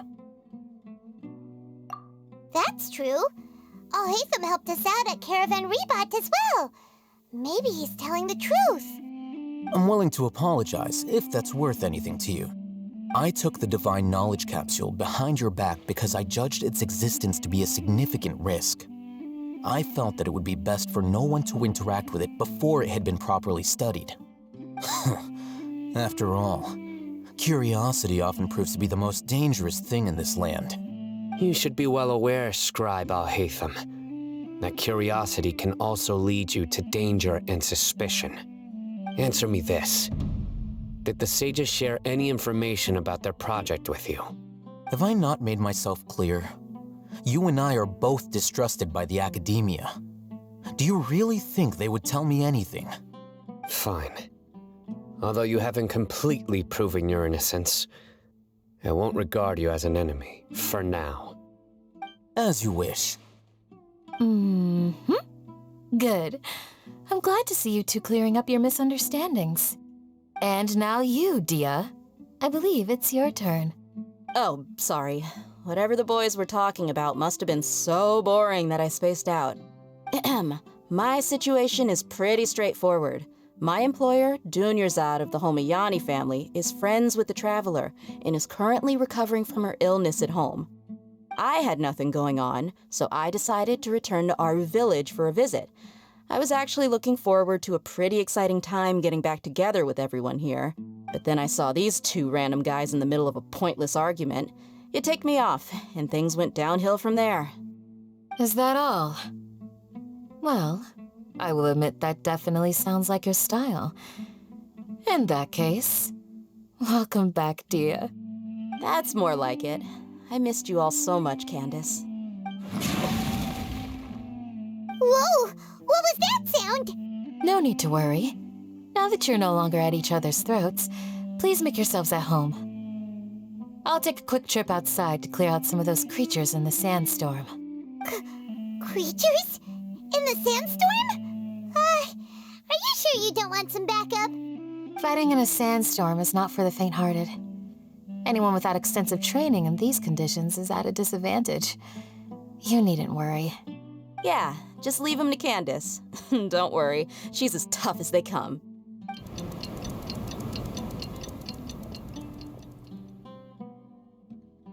The winds died down. That means the sandstorm's over, right? Candace still isn't back yet, though. Is she alright? Maybe we should go out and check on her. When you put it that way, even I'm starting to feel a little worried. All right, let's go. We've been here long enough, and the boys are as chatty as the floor.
One with nature.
It's all a bunch of nonsense.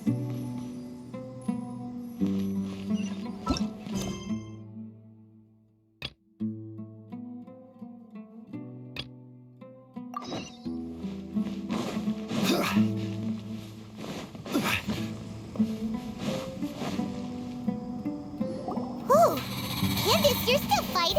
You've been out here dealing with these creatures the entire time? Yes. They just keep coming in waves. I've lost count of how many I've defeated. Before I realized it, even the sandstorm had stopped. Ah!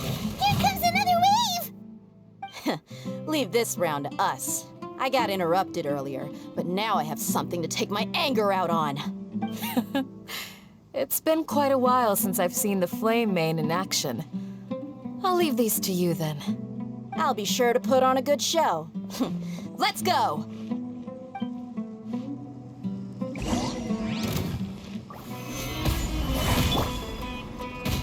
The wind knows me. Clouds high. The birds call. Here comes another wave!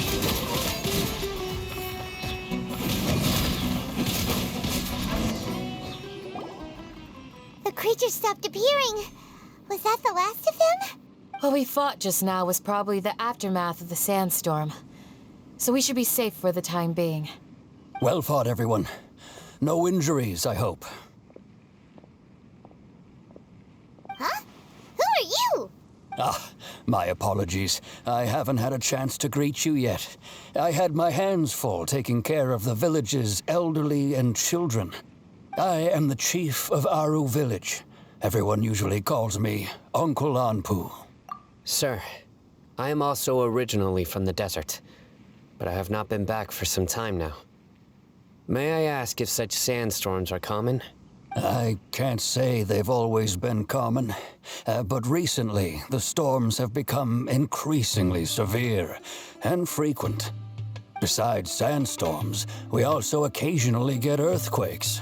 According to an investigator who stayed in the village a while ago, these unusual natural phenomena are related to the withering of Irminsul. Another effect of Irminsul's withering. So, Irminsul's withering causes withering zones in the forest, and sandstorms and earthquakes here in the desert? Everything in the natural world is inextricably connected to Irminsul. These regional symptoms can indeed be a reflection of Irminsul's present state. Everyone in Aru Village needs to take good care of themselves. Speaking of which, why haven't I seen a single village keeper since I got here? Village keeper? Who are they? Village guards like Candace? Does your curiosity know no bounds? Village Keeper is how Aru Village refers to mad scholars exiled here by the academia. Most of them are scholars who lost their sanity after a period of training in the Avidia forest. The academia believes that their crazed mutterings may have a negative effect on the psyches of other scholars. So, they're forcibly exiled to the desert. Though if you ask me, it's all a boatload of nonsense. Alas, that's exactly what we've been trying to investigate. One by one, the village keepers have been mysteriously disappearing without a trace. But no one in the village has ever seen them leave. If you're planning to stay around the village for the next few days, I'd appreciate it if you could keep an eye out for them. I've had encounters with those people in the past. I'll see what I can do to help. The Matra are the ones responsible for their exile. Now that you're no longer with them, are you trying to alleviate your guilt and atone for your past sins?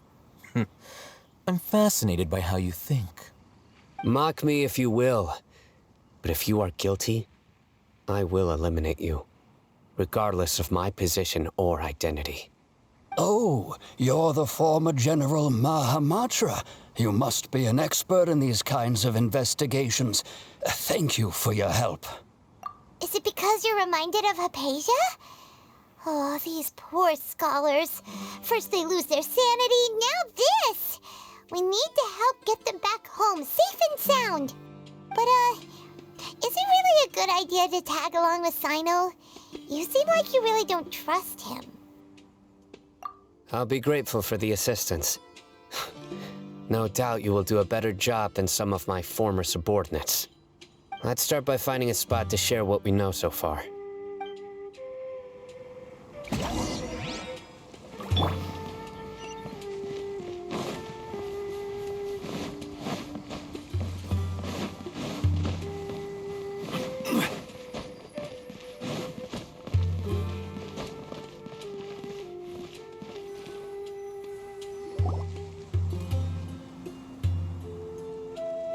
Although I've sent myself into exile, I'm still doing essentially the same things as before.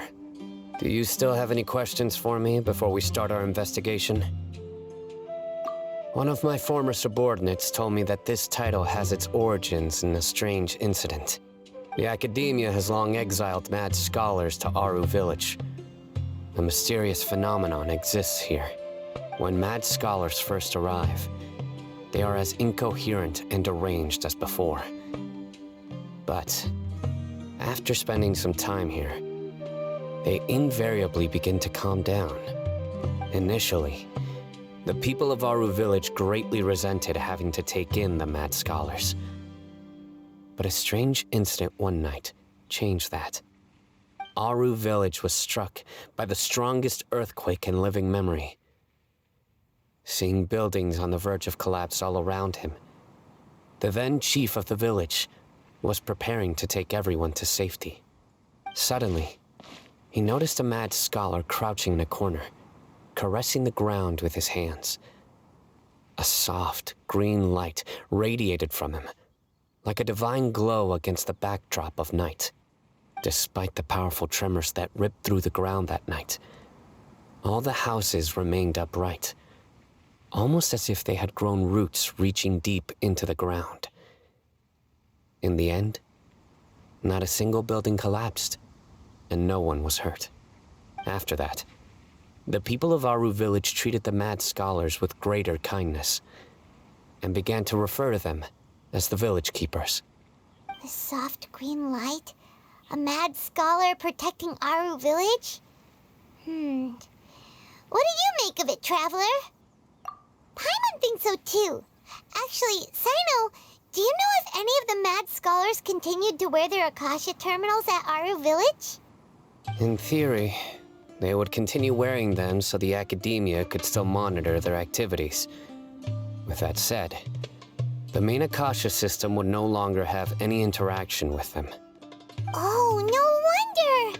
Everything makes sense then! Add in the fact that they calmed down, it was probably Nahida who calmed them. If you are able to draw a conclusion from this one story alone, then it appears you possess much more information than I do. So, what do you make of the story?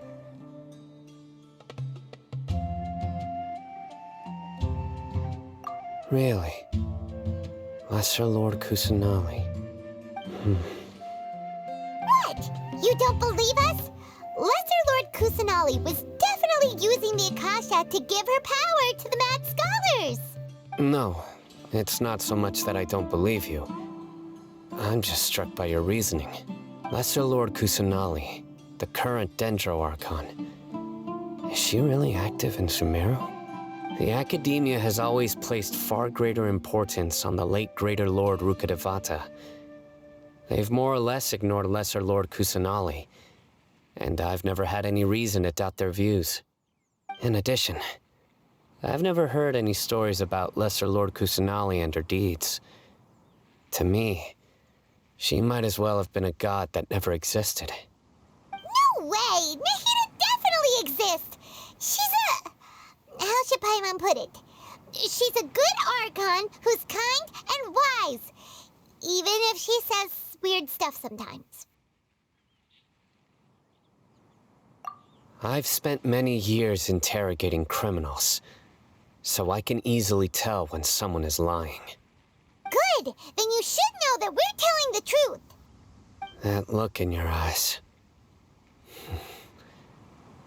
I've never seen that from a liar. You two really must have met Lesser Lord Kusanali. How can this be? To think, our Archon has been amongst us this entire time. All right, now it's our turn to put our skills to good use for this investigation. But easier said than done, especially since we don't have any leads. Excuse me, are you here to help me find my grandpa? Huh? Who are you? By the sounds of it, a resident of this village. My name is Isak. You'll help me find my grandpa, right? Is your grandpa a mad scholar? Hey, don't say that. Grandpa is just Grandpa. Why do you have to call him that? It's not like he's a bad person or anything. The person you're referring to is not a local, yet you are. Why do you call him Grandpa? Grandpa is just Grandpa. He's my family. I heard everything you said to the village chief. Please, you gotta take me with you. I want to find my grandpa. I swear I'll help. I won't be a nuisance. Ah, so you're the one who was eavesdropping on us around the village chief's house. I was planning to go out and take care of whoever it was, but I had a vague feeling that they didn't harbor any ill intent. Whoa. Ethan wasn't kidding about Matra having sharp senses. Sino, he's just a kid. All he wants is to find his grandpa. Let's find a way to help him. Sorry, I was only listening in because I wanted to know where Grandpa went. Honest. If you don't believe me, you can ask Miss Candace. All right. But first, let's confirm the facts with Candace.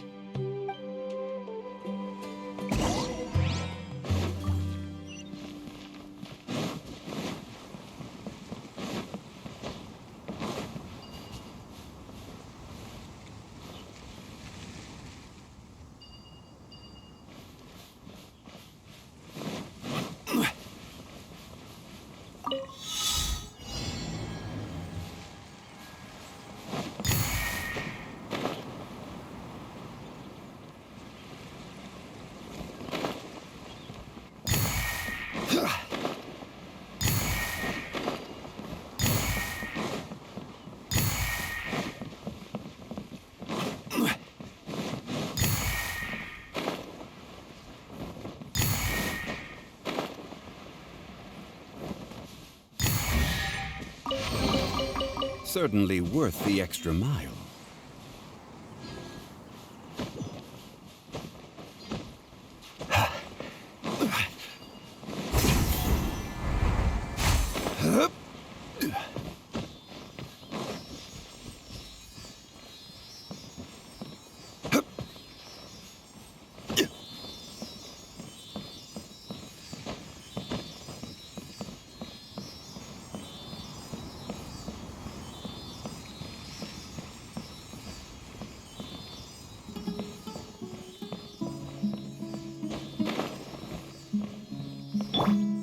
One with nature.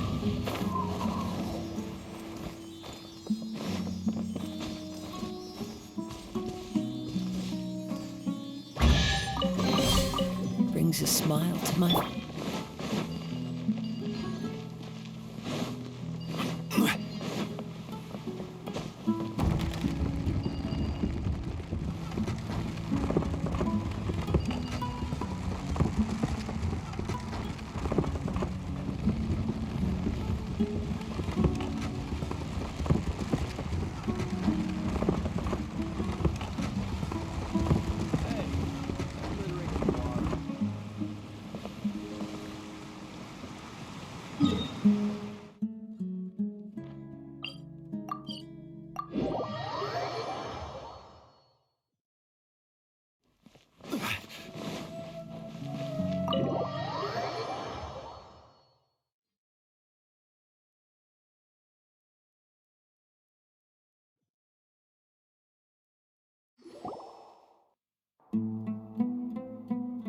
Sino is super vigilant. Is this what all the Matra are like? Ah, you're back already. We just wanted to confirm something with you. Do you know a boy by the name of Isak? I had a feeling he'd go looking for you. Huh? You knew this would happen? Yes. Although he tried his best to stay hidden, I still noticed him eavesdropping outside the window. He really wants to get his grandfather back. Isak's parents were both Eremite mercenaries who rarely returned to the village after finding employment in the city. He was raised by his grandfather. Unfortunately, it was only a few years before his grandpa passed away. Isak was still very young at the time, so various families in the village took turns caring for him so he could survive. Later, an elderly mad scholar arrived at the village. Isak thought the scholar bore a striking resemblance to his grandfather, and thus often spied on the man. However, the scholar was unkempt in appearance and incoherent in speech. Although Isak referred to the man as his grandpa, he was afraid and didn't dare to approach him. One summer night, the oft mumbling and bumbling grandpa suddenly calmed down and seemed to become more lucid. He even noticed Isak hiding in the distance. So Grandpa walked up to Isak and patted him on the head. He even took Isak to the entrance of the village, where he patiently taught the boy the names of the stars and accompanied Isak until he fell asleep. The next morning, Isak woke up and wanted to go find his grandpa again, only to realize his grandpa no longer recognized him. However, even so, Grandpa retained his calm expression. It's said that those who saw the scholar claimed he no longer appeared to be crazy, but appeared to be living in his own world, almost as if he were sleepwalking. Isak was thrilled that his grandpa was able to find peace and would follow him all the time, asking him things like, "Grandpa, want me to take you somewhere fun?" Or, "Grandpa, could you tell me stories about the stars again?" All this somehow just makes Paimon feel really sad. It seems like they both deserve so much better. Perhaps. Nearly everyone who lives in the desert has some form of hardship or regret. But even so, we must still continue on with our lives. It's also my reason for fighting. I must continue to protect this land.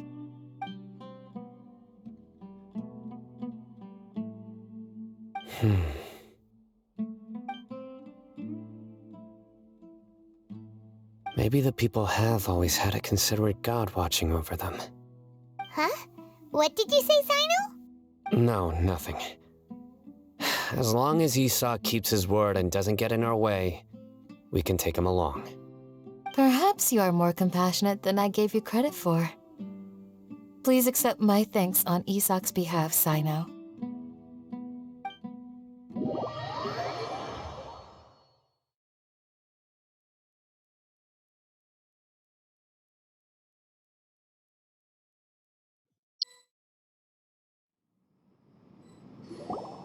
Hey, Isak!